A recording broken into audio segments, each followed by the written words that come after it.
तेव्हा पहिलं पानं वर्षा दिसते,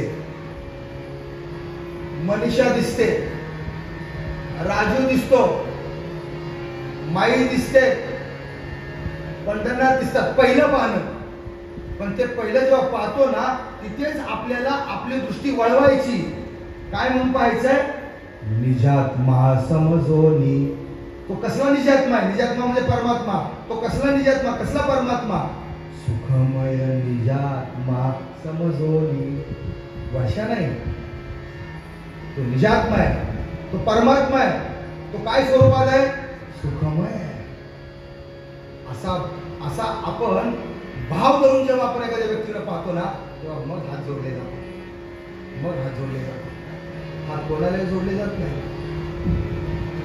दो हसतात और एक मस्तक. देवाला काय पाहिजे? दो हसतात. कात्यायनी देवीचं व्रत सांगते मी तुम्हाला. दे रे काना. झालं, टाळ्या वाजवल्या निघाले पुढे. तर कानाच्या पाठीमागं जो निजात्मा आहे, जे तत्व आहे, ते समजून घ्या मंडळी. ते समजून देण्यासाठी मी तुम्हाला द्वारकेला घेऊन आलोय. कुठं समजून घ्यायचं?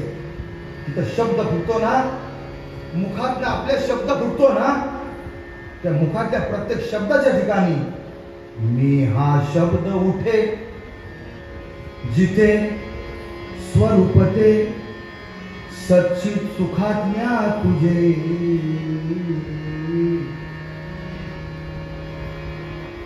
मी हा शब्द उठे, जिथं मी म्हणून शब्द आपल्या तोंडातनं उठला, बाहेर आला ना, तिथे स्वरूपते. ते कोणतं स्वरूप? स्वरूपते. स्वरूपते कोणतं स्वरूप? सच्चित म्हणजे सच्चिदानंद, सुखात्मक असलेल्याचं ते स्वरूप आहे. कुठं? जिथं मी हा शब्द उठतो ना, तिथं आपण लक्षात ठेवलं पाहिजे. तिथं आपण लक्षात ठेवलं पाहिजे. मग बघा किती जागृत राहायला पाहिजे. हे जागृत आपल्याला कोण करतं? तुका करी जागा, नको चाचपू वाउगा, आहेसी तू अंगा, अंगी डोळे उघडी. हे डोळे उघडे नाही सांगितले,